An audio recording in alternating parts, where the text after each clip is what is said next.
Hello, everyone, and thank you for joining us today. My name is Danielle Fisher, and I am the event manager here at Eco Canada. And today's session is called Royal Roads Presents the Graduate Certificate in Science and Policy of Climate Change and the Masters in Environmental Practice program.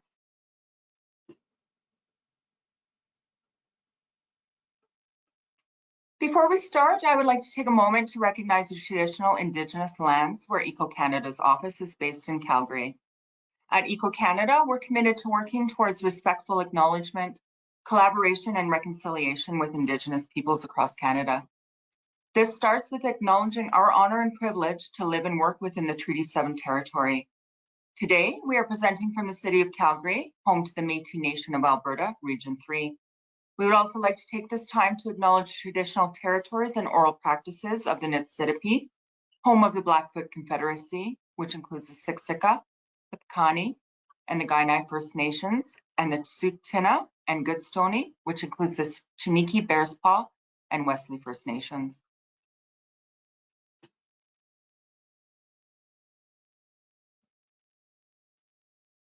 Before we start, there are a few housekeeping guidelines for today's session to ensure that everyone can enjoy and participate in our session effectively. All participants are muted, so please check your audio settings to ensure that you can hear us properly. If you're experiencing any technical issues, please use the question box and select Eco Canada, the organizer, and I will do all that I can to resolve the issue. Today's webinar is being recorded and will be made available on demand to you within the next 24 hours. Everyone who registered for the webinar will receive an email with a link to the video.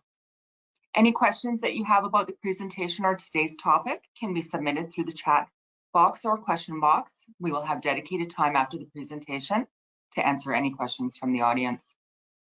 Finally, we really want to know what you think about our webinars and how we can keep improving. You'll be sent a short survey after the webinar ends. Please let us know what you think or if you have any comments or suggestions about the webinar.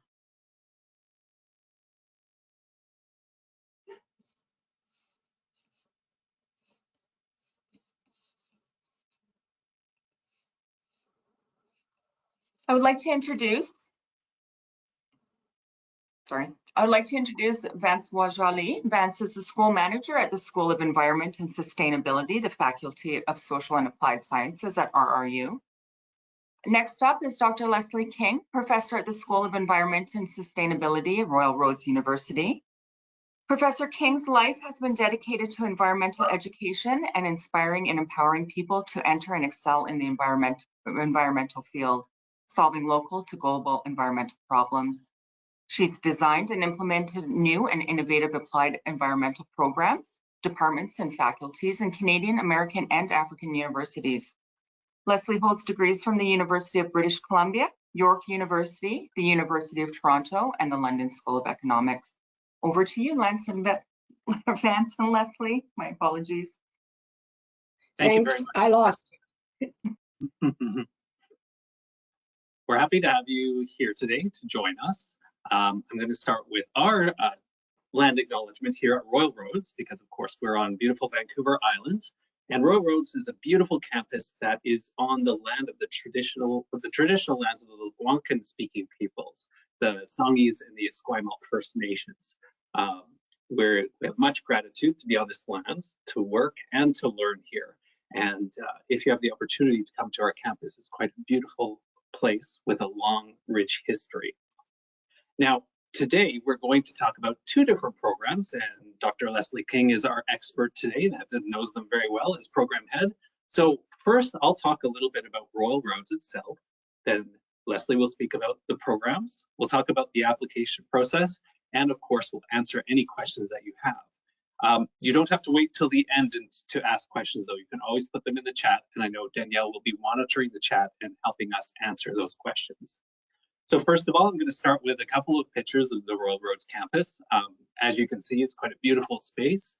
One of the famous historical landmarks on the Royal Roads campus is the Hatley Castle.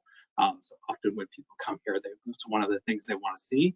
Below this on the screen, you will see the Esquimalt Lagoon, which has been a traditional fishing territory for the Indigenous people on the land. Royal Roads is full of many different parks and areas and animals, and we take great pride in maintaining that natural space. But of course, Royal Roads is also an online university, and the program we're talking about today is completely online. But we show you these pictures because we want you to know, as Royal Roads students or guests, you're always welcome to visit our campus.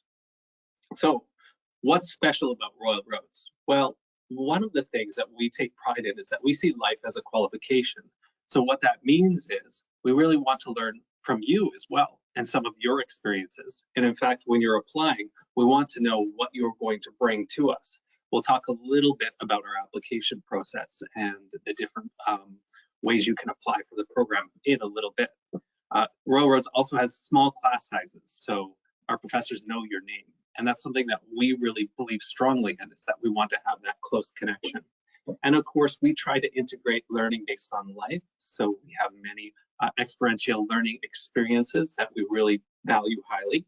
And also we want you to have connections for life. So not only just with your professors or the faculty here, but with the cohort you study with. And Royal Roads was built differently. So Royal Roads has actually been an online university for many years. Many universities made a shift during COVID, but Royal Roads has been doing this for a long time. And I know Leslie has been expert in this area as well, so I'm sure she's going to talk more about that. A couple of statistics for you, just to know that our students are very satisfied and happy with their Royal Roads experience. You can see here that they do feel that their time really enhances their professional lives and their personal lives too.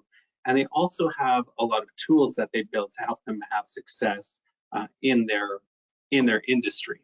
And they also often report how supported they feel by our faculty here.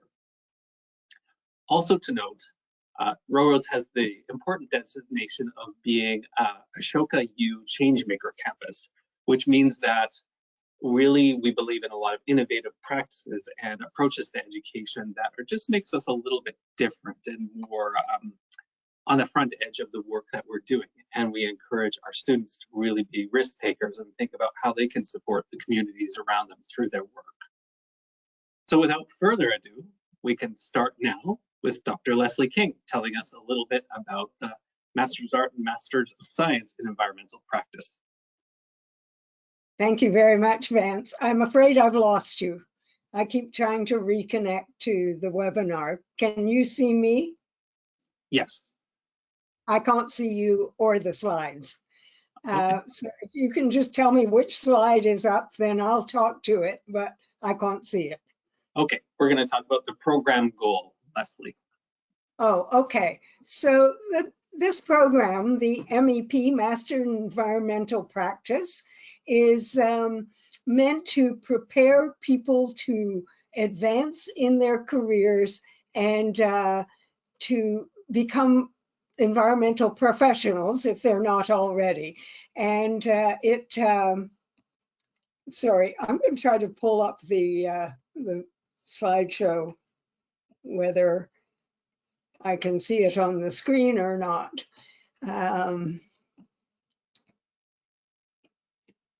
Don't have it, sorry. Go ahead, Vance, you can keep going, and as soon as I bring it up, I will be able to talk to the slides. Sure. So, I mean, with our program, I can talk a little bit about the overview. So it's a program that's for environmental professionals where you want to advance your credentials and really think about the work that you're doing currently and how you can become or serve in more of a leadership role within the work that you're doing.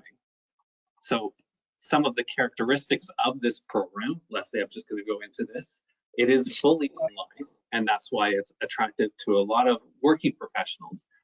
It is a 30-credit program, which means that you can do this while you're working full-time and kind of work at your own speed or your own pace.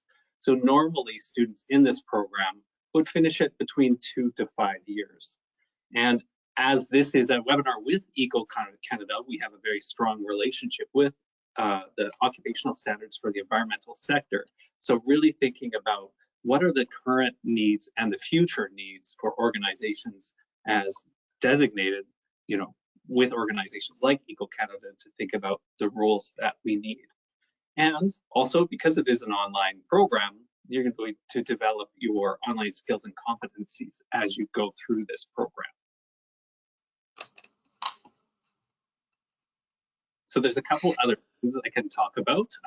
Within this program, there is a final project, capstone project, where at the culmination of your courses, you will either take do a research project, or you will work on a thesis project. Now, this is depending on your needs and desires, and they're slightly different projects. And I think Leslie can talk a little bit more about that. I'm going to take over now, Vance. I still don't have it up, but I can at least talk about the programs. Okay. Yeah, as Vance said, you can choose either a research paper, which is pretty self-directed, and that's probably something that you've been interested throughout the program, and you might have already written papers for your assignments in your courses, but this is an opportunity for you to go into one topic in some depth.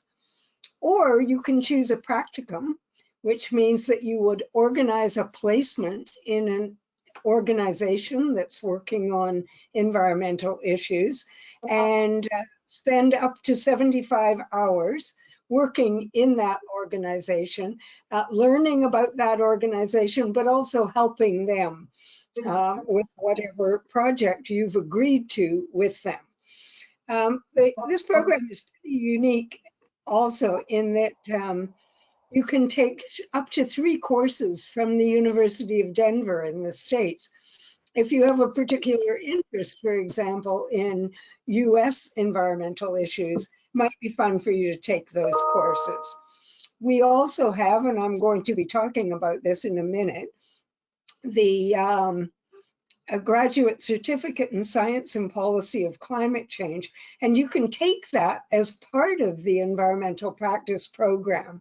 That's 3 courses or 9 credits. And at the end, you get both credentials. You get the graduate certificate and the master's degree, which I think is a pretty good deal. And many students have done that. And I think it's a great way to finish up your program.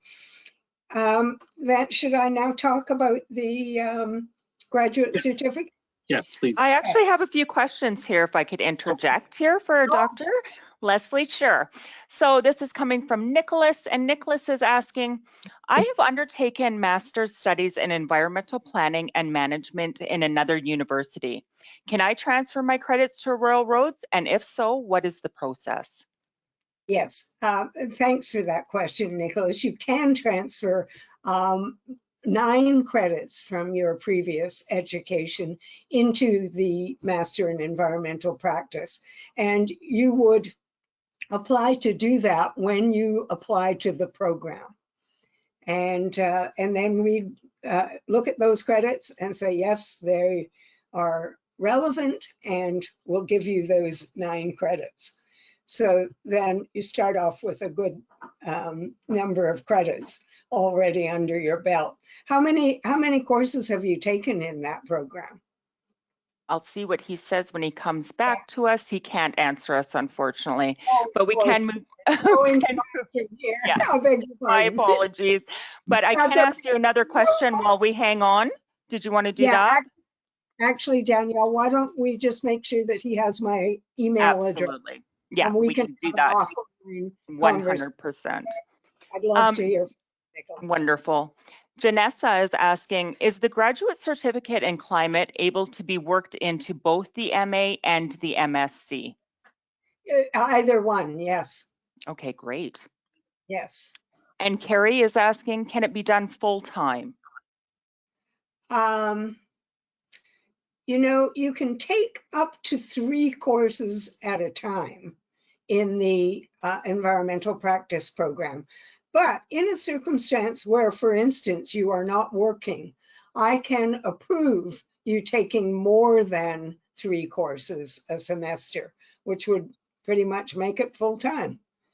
And in fact, 3 courses is pretty much full-time anywhere.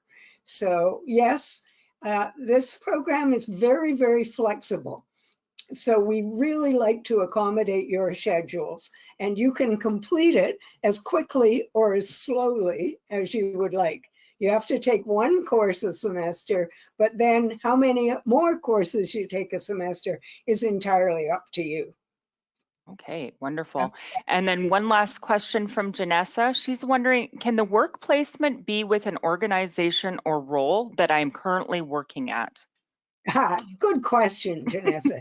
The answer is yes, but I encourage people who do the placement with their employer to do something different, like a special project or researching an issue that the organization's been wanting to get into, something like that, so that you learn something new. I hope that clarifies. Wonderful. And that's all we have for questions right now. Thank you. Okay, good. Then now I'll talk about the graduate certificate in the science and policy of climate change.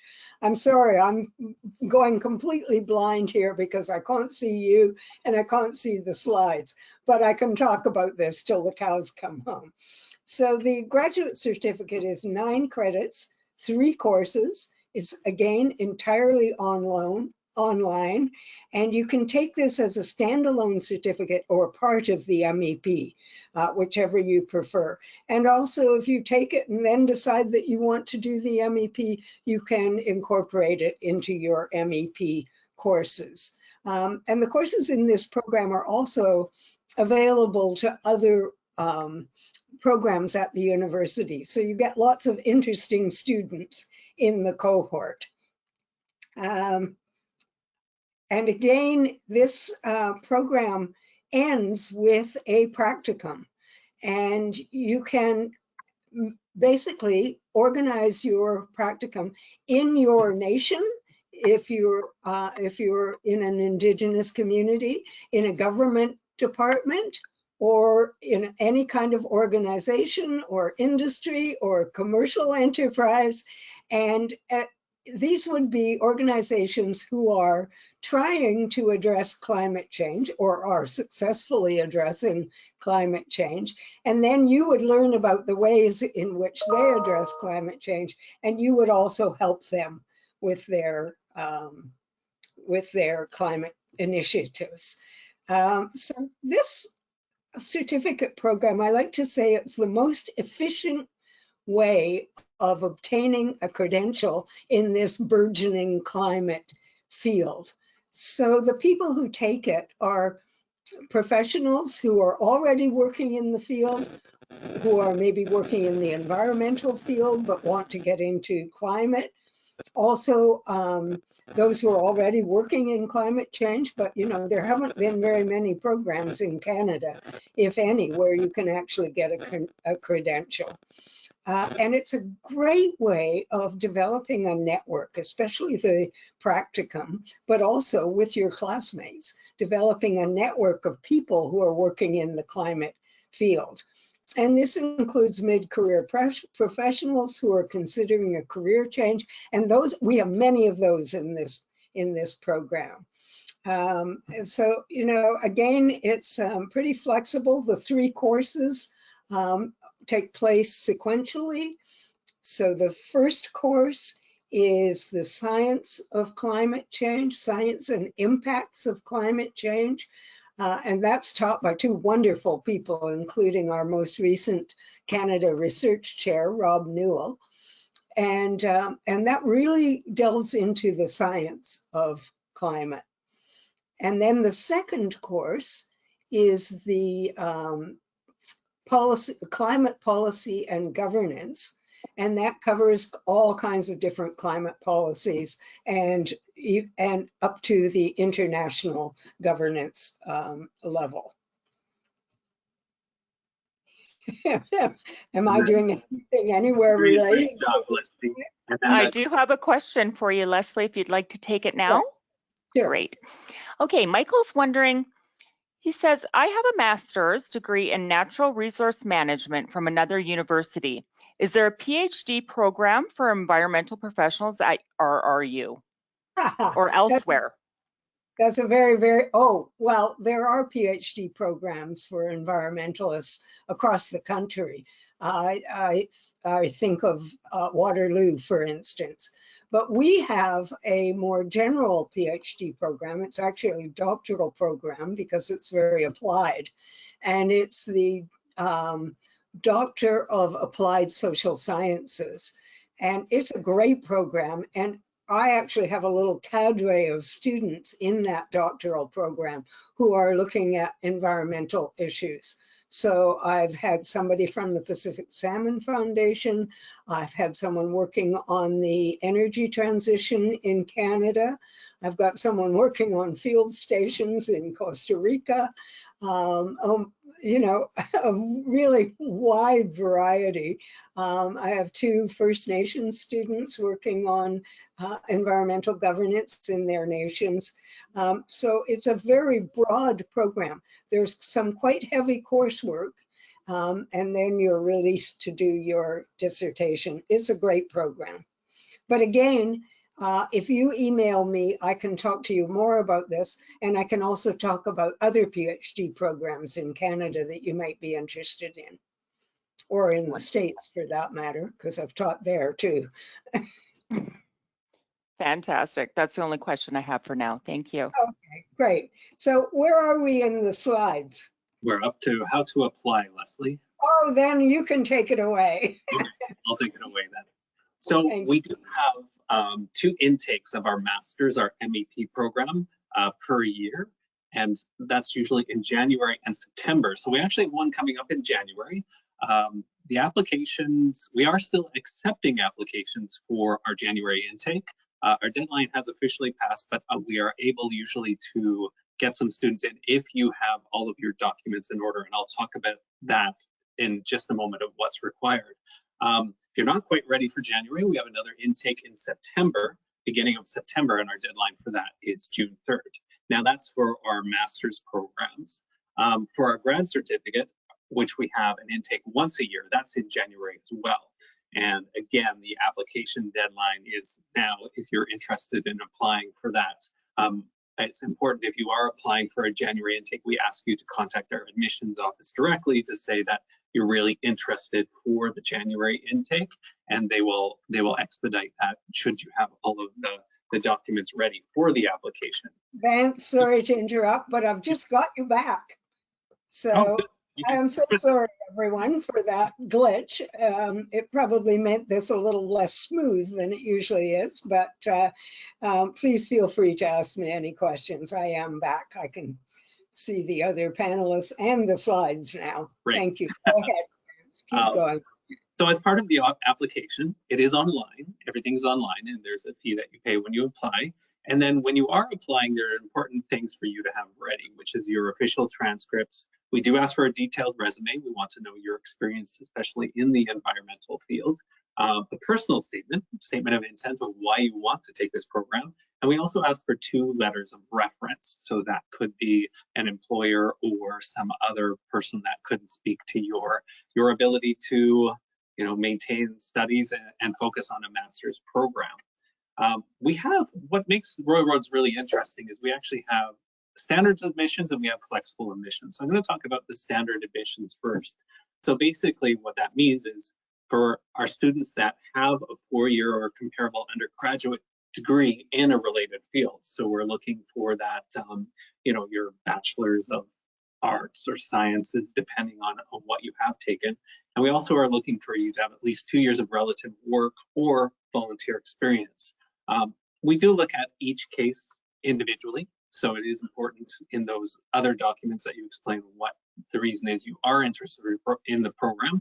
And we are actually looking for a diverse group of students. So even if you're not sure whether your previous experience qualifies, we are very open to hearing why you're interested in the program. Vance, can I interrupt just for one more second? Sorry about that, but I'm very flexible when it comes to the word relevant.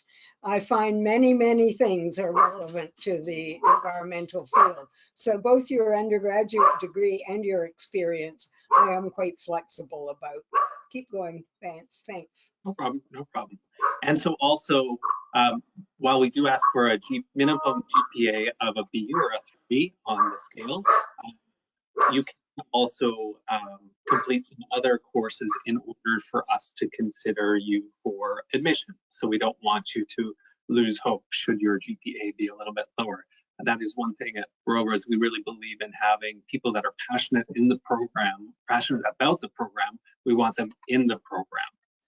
So that's standard admissions, but flexible admissions is a little bit different. So that means that perhaps you don't have a bachelor's degree, or you don't have the same requirements as the standard admission, but you have 6 years of relevant work experience or education and experience. So maybe you have some years of university experience, but you're also working heavily in the environmental sector. Then we would consider your application as well. And again, we're looking for you to have the academic writing and critical thinking skills, which would need to be completed prior to starting the program. Now, Leslie, perhaps you can give us a little bit of guidance here about flexible admissions. Maybe give us some examples of some students who have been accepted under these flexible admissions. We have many students who are accepted under flexible admission, especially those who don't meet the GPA requirement in their undergraduate degree, or who don't have a 4-year degree but have a 3-year degree, or they've been working in the environmental field, and you know, they might have a degree in something, basket weaving. I'm trying to find something that I don't think is relevant, but you know me, I think everything's relevant to environment. But flexible assessment is a really good program because we get very dedicated students whom we otherwise would not get because they don't meet those standard admission requirements. It's not up to you, it's up to the admissions people. If you don't have the requirements, they will automatically look at you for flexible assessment. You don't have to apply for it. Okay? Great. Thanks, Leslie. So there are also a number of services available to our students. Financial resources are available. Should you need assistance with that, you can see on the screen here, there's a link to one of our pages on the Royal Roads website that gives you information about loans, bursaries, and scholarships, and other funding that may be helpful should you need it. In general, if you have any questions, we actually have a whole team that can sort out and help you with those questions. Our admissions teams are used to students, especially students who haven't been in university for a while, asking a lot of questions to see if this program is the right fit for them. I know, of course, Leslie is available, and I believe Danielle has put her email in the chat. You can always reach out to Leslie, but we also have a whole team here that can help out too. And you can contact them by email or phone. If you want to contact them by email, it's learn.more@royalroads, all one word, .ca. And our admissions advisors are wonderful. They will really help you and answer any questions. And if they can't answer, they'll send you to me. So, and you can also come to me directly if you have questions. Right.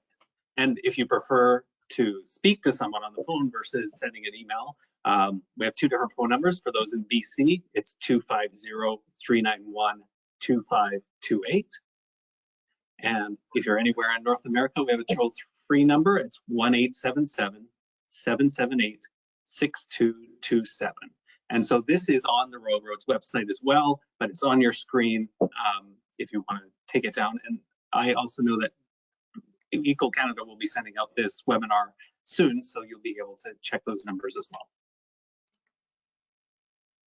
And a short but sweet presentation, but purposely so because we actually want to answer questions, specific questions that you have.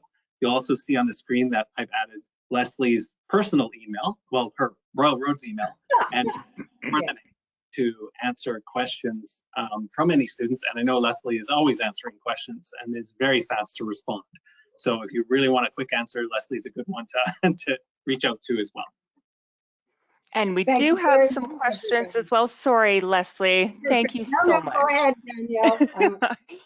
I I want the was question. Yes, of course. And I was just going to say that thank you, Leslie, for sharing such valuable insights and information about this program. Your expertise and passion for these programs is truly inspiring. And I think that anyone should take these programs. I think they're so beneficial. So thank you so much, Leslie. Well, So thank you.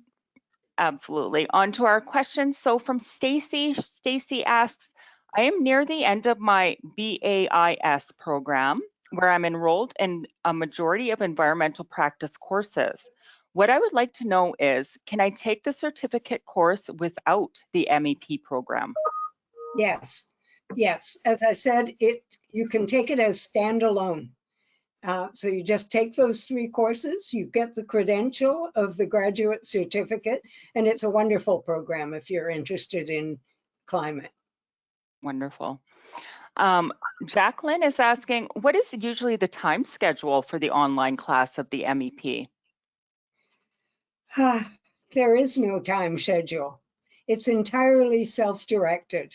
Wonderful. And you would put in, we reckon anywhere between 8 to 12 hours a week for these courses. And some people put in a lot more. Some people finish up really quickly. Some people are speedy. So occasionally there might be a synchronous session in your online course. If that's the case, you are not required to attend, and there will always be a recording that you can listen to in your own time. We're really very serious about accommodating working professionals' schedules. So these courses are entirely online. Now, that's not to say that you won't be interacting with your professor and your fellow students. It's not like a correspondence course. You are often required to interact, post things on the Moodle site, messages, interact with your fellow students on a particular topic or a question. But the work that you do can be done exactly on your schedule and when you want to. And most of my students do it in the evenings and on weekends. Yeah, that is so invaluable for sure. Everyone is so busy now. I think that having that accommodation is just invaluable. And now we have a question about the synchronous online classes. What time are they during the day? Like what time do they occur? Anytime? Yeah, they don't have a time attached to them. Okay.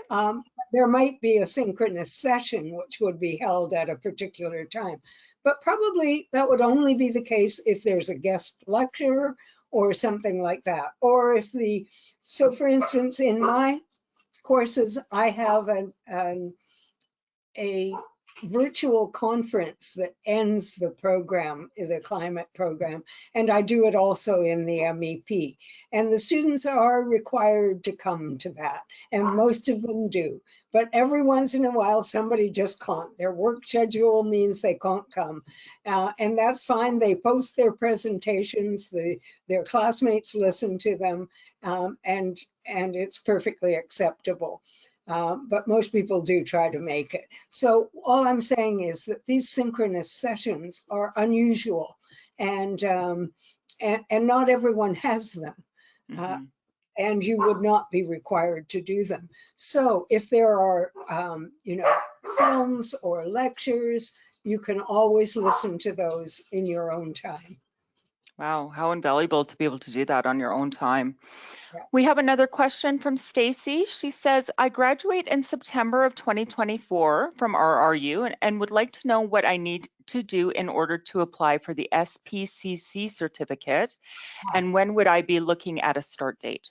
Okay, the program starts every January, Stacy, so your timing is impeccable. So if you can apply at any time, there will be a deadline, but we also take, you're not included in this because you will apply on time, but we do take late applications. And we also operate on a rolling admissions. So you can apply at any time, and within a few weeks, you will find out whether you're admitted. We don't wait to get everybody's applications in, and that's what rolling admission is. So, Stacy, when you're getting ready, you'll be too busy to worry about it before September. But when you graduate or you're getting ready to graduate, go on and fill out the online application form.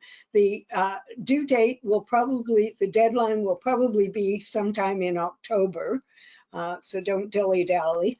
But then you'll find out fairly soon if you're admitted. And that first course in the climate certificate starts, I think, around the end of the first week in September, possibly the middle, I mean in January, sorry, possibly the middle of January. Okay. And if you need any more information, just write to me.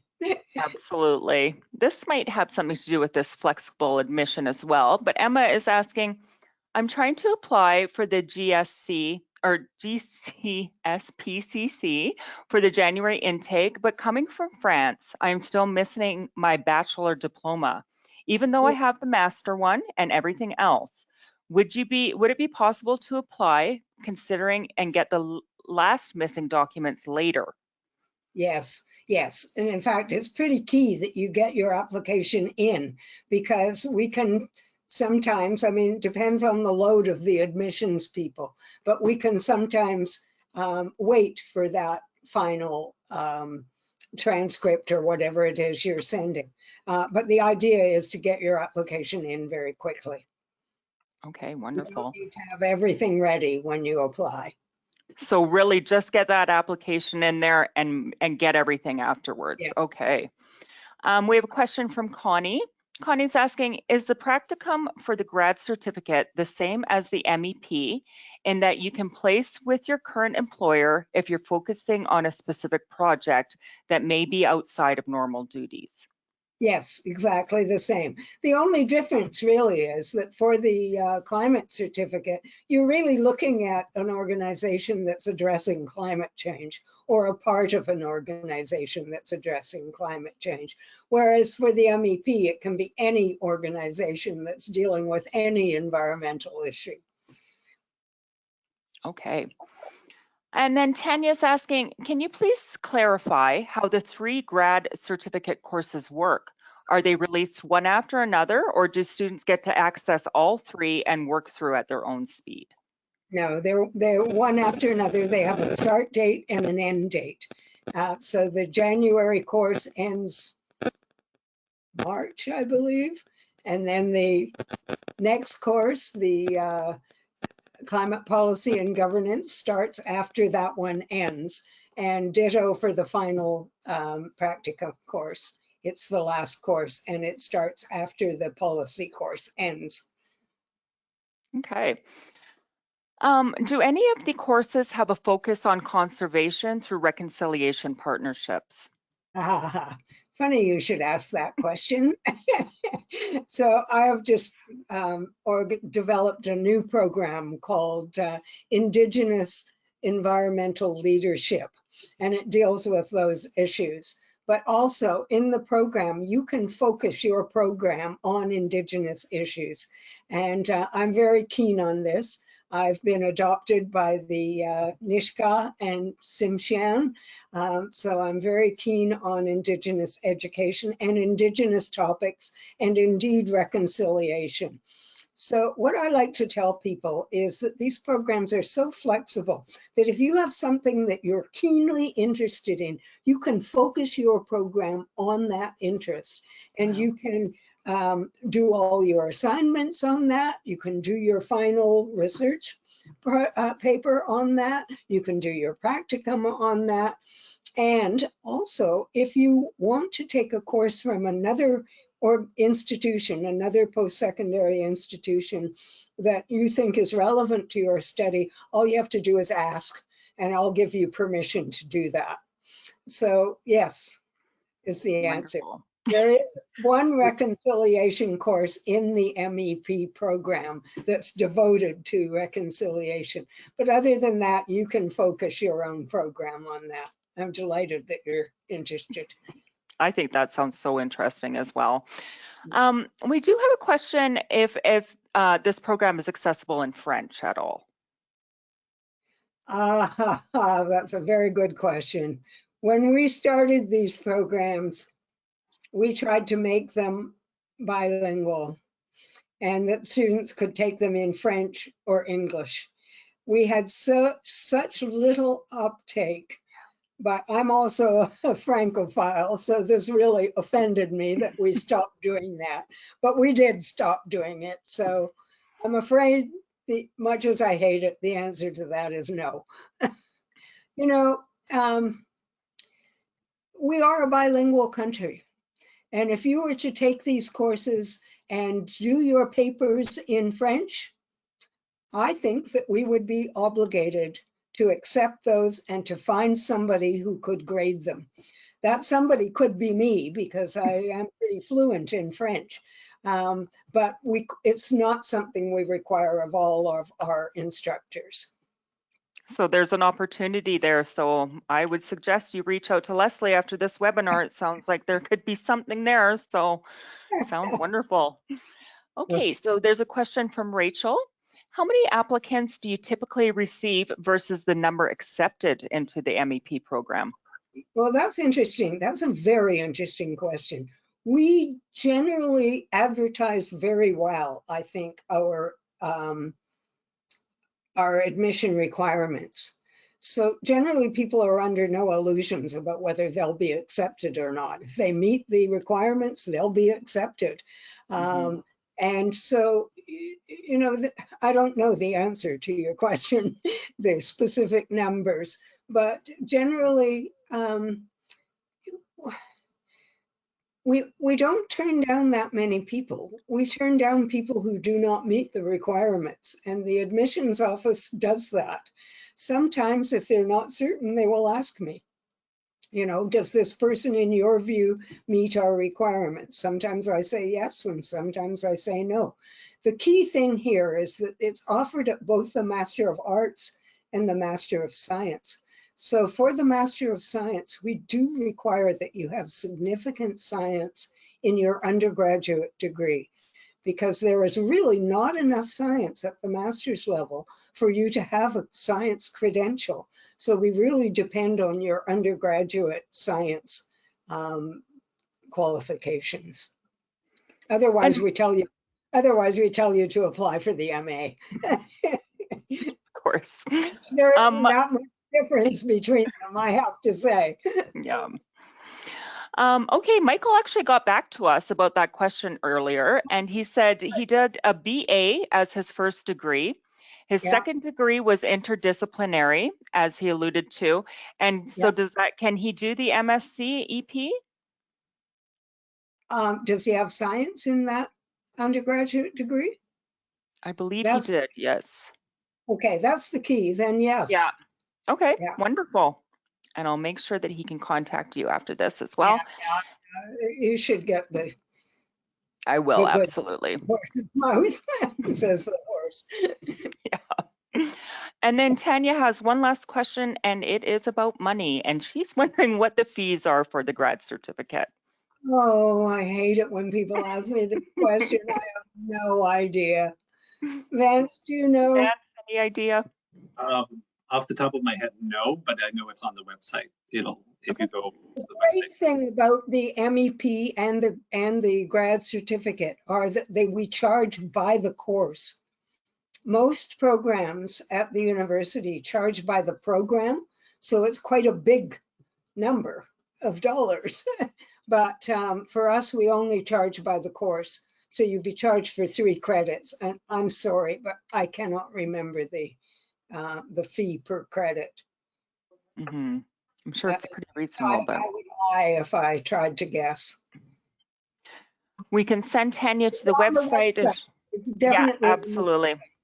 Yeah. Check out the website, Tanya, and you can definitely contact Leslie after this webinar, and I'm sure she can help you out with anything.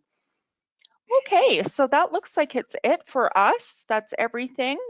Please reach out to Leslie or Vance after this webinar if you have any further questions, or me myself here at Eco Canada. We would love to help you out. Thank you both so much for a wonderful webinar. I'm so sorry about the hiccups earlier, but we seem to make it through. So thank you Apologies. so much. Thank you for joining us, and I hope I'll see you in the programs. Bye. Absolutely. everyone. Thank you. Thank Bye-bye. you.